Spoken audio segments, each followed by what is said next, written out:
Okay, so I'm going to go ahead and get started. Sometimes that actually attracts more people. My name is Stephen Cobb. I appreciate you stopping by today. My topic is belt and braces. We're going to talk about why you need multiple levels of malware protection, and this possibly may explain this slide here, why there aren't a lot more people, because apparently in America they're called suspenders. You would not, however, in the country I come from, use the expression belt and suspenders, because that would be holding up your nylons. Different terminology, but basically meaning the same thing, taking a very proactive approach to protecting in multiple levels. And I've been in the security business a long time, and I'm a big believer in what we would call layered protection, where as you discover or acquire or achieve new tools for protection, you add those to existing tools. What we're talking about today is full spectrum malware defense. And by that I mean covering all aspects of your organization. Now, I don't know which organizations you come from, but you're probably in a situation today where you have file servers, you have mobile devices, you have desktops, laptops, tablets, and so on. And sometimes when people talk about malware protection, they talk about scanning everything on the file servers, and sometimes they talk about scanning everything on the endpoints, and yet sometimes they're doing one and not the other. And clearly, in my opinion, you need to be doing both. The endpoints are clearly under attack. It's clear that the bad guys, and I'll talk about how the bad guys operate in a moment, are full on in their attack on endpoints using malicious code of various kinds to get into systems with the ultimate goal typically of stealing information, whether it's information that they can resell in terms of account access information, personal information, or whether it's secret information they're looking to acquire. The attacks clearly come from, in many cases, cyber criminals, but also hacktivists who want to make a point, and depending on what agency you're with, you may be a target of that. Non-state actors, and we can think of terrorist groups in that area. Some hacktivists kind of blend into non-state actors. Maybe the Syrian Electronic Army would be kind of an example in the middle there. And nation states. Nation states are also probing our systems, trying to get into systems, as we're also trying to get into theirs.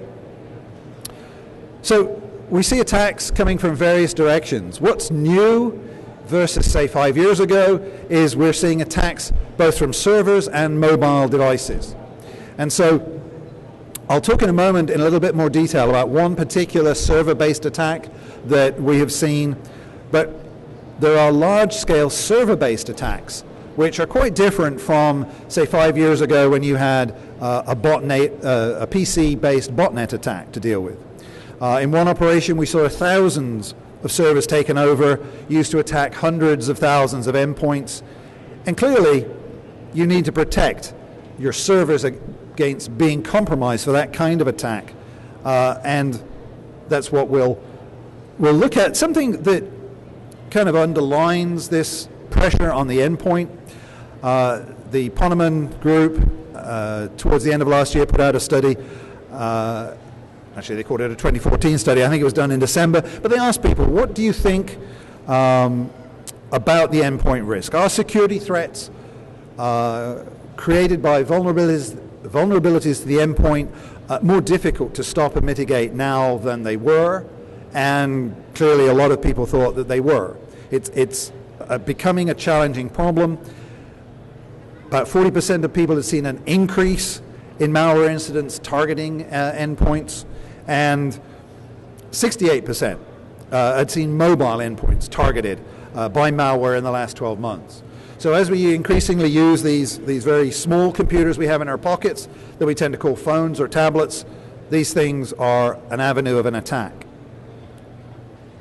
How many people have read the April 2014 GAO report on security in federal agencies? I've read it. It's a good report to read. The focus of the report is follow-up on previous reports which clearly found there were problems at different agencies. The focus of this report is on the remediation of problems, but it has some interesting statistics. So obviously they found there was a lot of work still to be done to improve security and to improve breach response. But my gosh, that's an interesting chart, Stephen. Cell range, cell range, cell range. Clearly, some data did not transfer with this, this file, but what you can see is it grows, it goes up. Unfortunately, I have a backup copy. So, this is, I apologize for that. The numbers that built the chart are apparently not displayed from the spreadsheet. But what they did for the GAO did was looked at security incidents reported to the US CERT by all federal agencies over from 2009 to 2013. Graphed them out. That top bar at the end is 65,000. I remember that. So, and I think the previous one in 2012 was 45,000. There's a big growth going on. Now, this may be because there's more data to defend. There's more data going onto federal agency systems. And there may be improved reporting. Clearly, different agencies are tightening up on their reporting requirements. However, we still have a growing problem in the exposure of PII. And again, the top end of that range is something like 25,000, where those are records, personally identifiable information that's been exposed. And as the world now knows, post-Target breach, post-2013, personally identifiable information is what a lot of these attacks are driven by. There is a thriving black market for personally identifiable information, and if you're involved in that, if you're wrapped up in it, how many people, by the way, got a notice from Target to say that they might have been exposed? It's all right if you don't want to raise your hands. I did. I know somebody who says he never shopped at Target but got a notice saying that he was affected. So they send out a lot of notices. But it can be a serious impact. And if you're looking after security for an organization, for an agency, something you need to know that's different today from a year ago, definitely different, is the level of frustration that the public feels and the anger that the public feels about this problem. What I saw happen with Target is that happened in the November-December time frame. Congress people went back to their districts for Christmas, and they all heard about this. Because I was in Washington in February, and that was a top item of discussion, is what can we do? Because it was this breach which opened everybody's eyes to the problem. And if you are running an agency, then you know, you probably followed this. The Target Chief Information Officer left, and then just last week, the CEO resigned. In the wake of this, clearly, it's not a good thing to happen to an organization. Give you an example. This was from July of last year. Hackers managed to get personally identifiable information of about 104,000 people from a DOE system. This included kind of the jackpot, if you're one of the bad guys, social security numbers, birth dates and locations, plus actually security answers and questions, which are a nice subset of stealable data on their own. The DOE Inspector General estimated the cost just for time off for employees to deal with the problems at $3.7 million. Okay, and so that gives you an idea of how much impact it has on people. Welcome, by the way, if you've just joined us, I appreciate it. Talking about attacks, what they're driven by.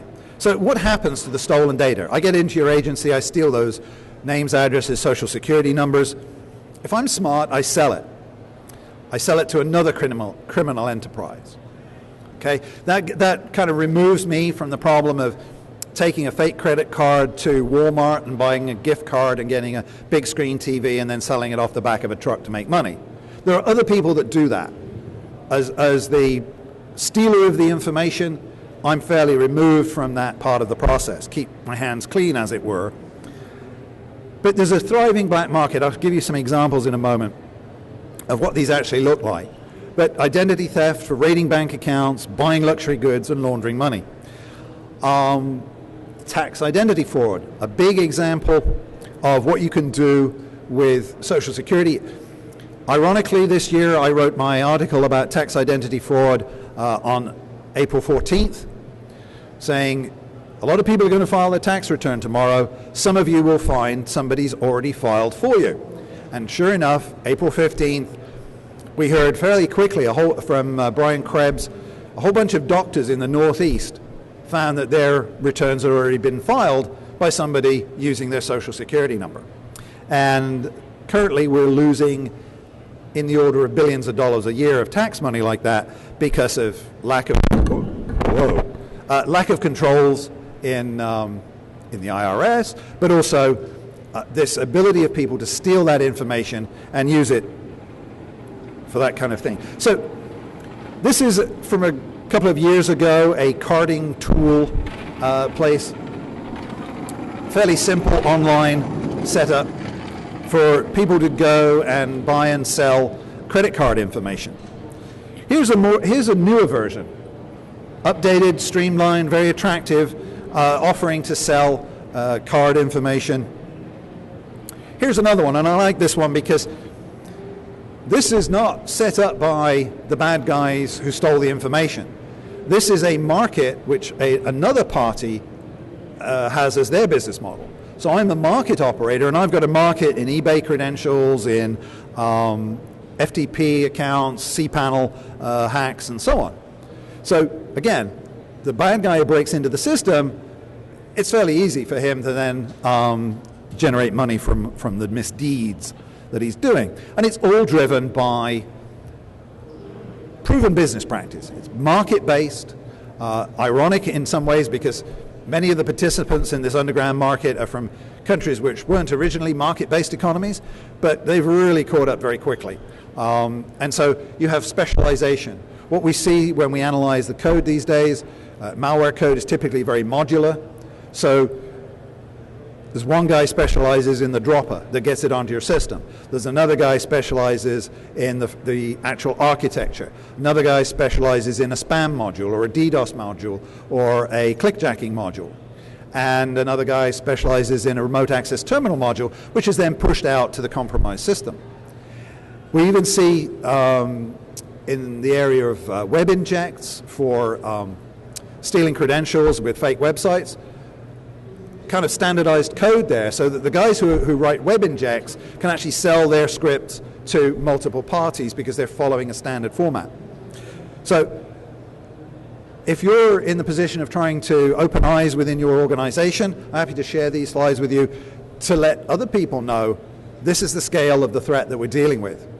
And it's not going to go away anytime soon because it's a thriving business for people.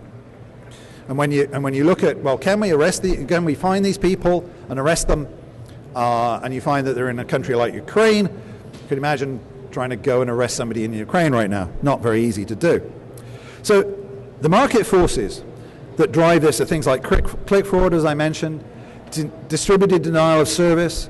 So if I've compromised 10,000 laptops, I can rent that out for a daily rate for a DDoS attack. Which might be used for like a ransom attack.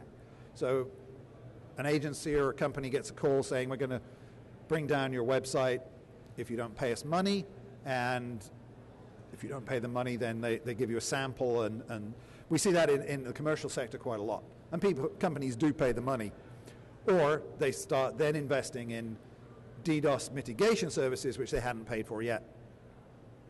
Spam. Most respectable internet service providers won't let you do spam from their servers, so you go out and you rent hacked botnets or hacked servers to do the spam for you. And for infection. So if I've got a bunch of servers that I've compromised, I can rent those out for somebody who wants to do infection. I might not be doing infection distribution myself, but I can make money renting those out. Now, what we've found over time is that clearly you need good bandwidth to do serious attacks, you also need bandwidth that's always on.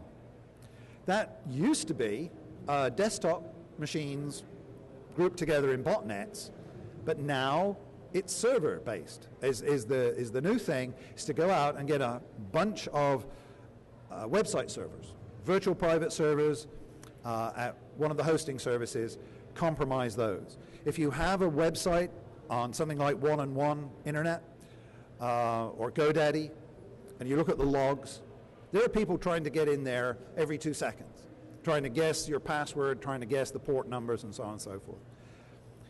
Those are being targeted, and then they're going to be used to infect laptop machines, but also mobile devices.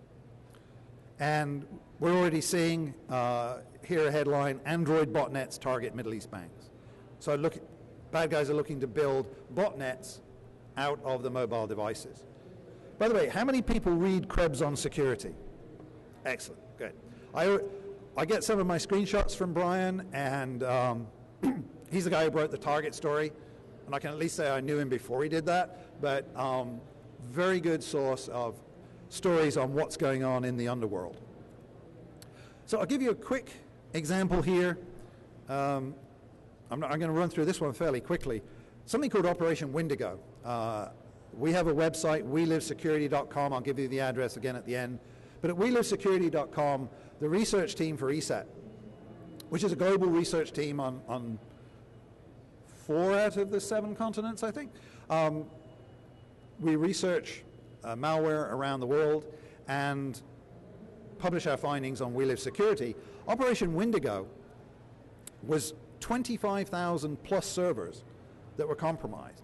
Now bear in mind, these are servers which are sometimes hosting hundreds of websites.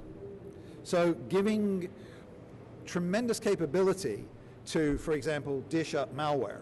If I can direct you to a compromised server that's hosting my malware, I can infect you. About 10,000 were still infected. This report came out 2 months ago.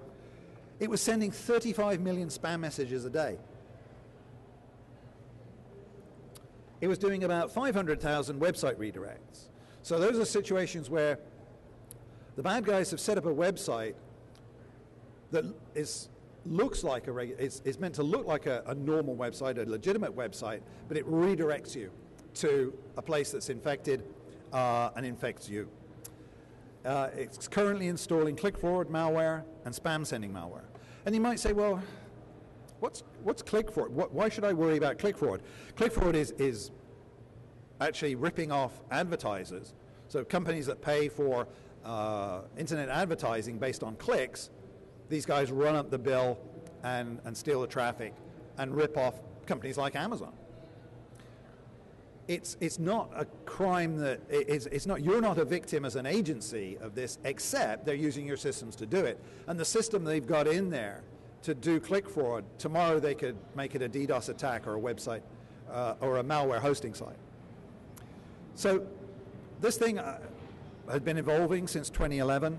It was designed to run across multiple operating systems. All the Linuxes were involved and Microsoft Windows. It was very stealthy. It had a couple of tricks. It used, obviously, a lot of malware uses cryptography now.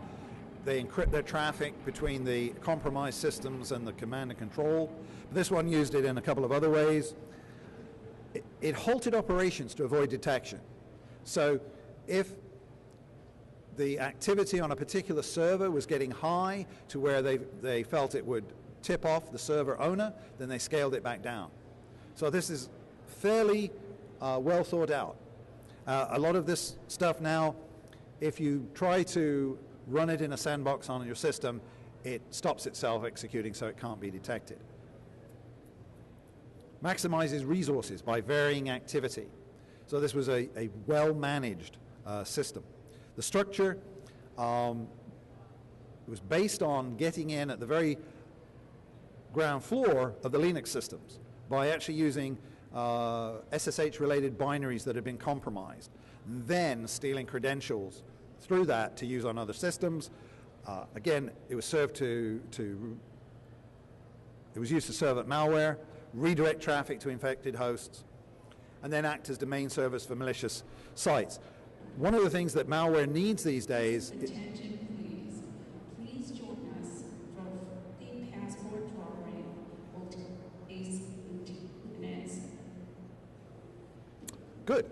Okay, so you need a whole bunch of domains, and a lot of the malware has complex algorithms for registering hundreds and hundreds of domains which it uses for command and control so that it can stay ahead of the people who are trying to track this down. And then it was also used to infect web users. Attention, please. The Fossey passport drawing will take place in 7 minutes at Fossey Central. Please join us. Remember, you must be present to win. Right, so 7 minutes. The need for belt and braces is clear. You need to be scanning your endpoints.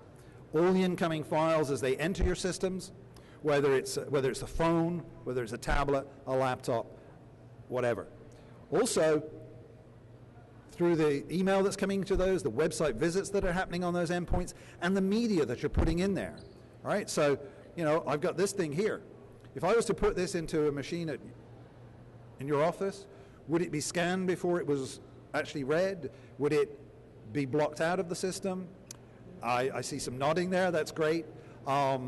If you're really smart, you might, depending on the sensitivity of your information, you might have glued up the USB holes. But you'll be surprised the number of places that are not doing that. Where scanning of removable media upon insertion isn't happening. But you also need to scan on the server. So what you can find is, if you're not careful, your email, you might be an Apple shop and say, well, there's no malware for Apples, why should I be worried about it? But you might be serving it up through your email. You need to be scanning on the file servers. We have a product, the number of people have products for SharePoint, and on your gateway through your FTP and HTTPS connections. You need to be scanning all of those, and on your mobile devices, particularly if you're rolling out Android devices. Those need to be protected. You can find Android trying to be used to get into systems or to do misdeeds all on its own. You want on your mobile devices to be able to not only scan what comes on there, you want to be able to remote lock it and wipe it as well in case it gets stolen. So across all of these points, really, is where we need the endpoints to be scanned, we need the servers to be scanned, hopefully with a remote administration tool that can control all of this from a single point. Also, you want to make sure that you're authenticating properly with your devices so that anybody tapping into your agency network is at least using two-factor authentication, something like a one-time password on the phone, or keys, RSA keys or tokens, and encryption. Increasingly, we're seeing people rolling out encryption. Their encryption products are getting better than they were. But when you do that, you have to roll it out in a way that is still easy for people to access their files. What you need to look for in your authentication, in your encryption, and your anti-malware is something which has minimum user disruption. Because if you've got a product, a security product, that's a pain to use, then people are going to try and get around using it. You also want to think about all of the points of entry. For example, you might roll out encryption, which requires all removable media to be encrypted. But have you included the smart card reader in the machine? I know a company that rolled out encryption. Anytime you put a USB drive in there, it says it must be encrypted. You can put a flash card in there, no problem.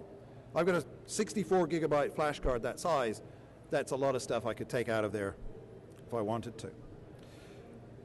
This is just an example of our what we call our remote administrator, but if you look carefully, you can see that this is managing endpoint and file server security across multiple platforms at the same time, including endpoint security for Android. And finally, since I'll let you go to get to the drawing if you need to, you don't neglect what I call the real endpoint. Okay, so say you decided to really go all out on your anti-malware program. You're going to do endpoint scanning, you're going to do removable media blocking or scanning, you're going to do file server scanning. Make sure that everybody in the organization knows why you're doing that, knows the importance of that to the organization. Something that I found over the last 5 years is different. Is 5-10 years ago you tried to do security awareness training for people to reach that endpoint, and you had to offer them t-shirts and popcorn to get to the meeting. Now everybody is a computer user. Everybody has a higher level of interest in protecting their stuff as well as the agency stuff from the bad guys. So make sure that everybody understands this and on board. Some of the organizations which I found have been very helpful, CompTIA, ISSA, and SANS, and ISC Squared. Feel free to stop by our booth, 826, at any point. And I'm talking tomorrow more about this combination of people and technology to ensure security. And finally, this is the website We Live Security that I mentioned. Take a look. It's where we report things like Operation Windigo as we find them, and that's how you can find me. I'm happy to share these slides with anybody who wants them. If you want to send me an email, be happy to do that. And with that, I will thank you very much for attending. Oh, thank you very much. And if you have any questions, I'll be happy to take them up front.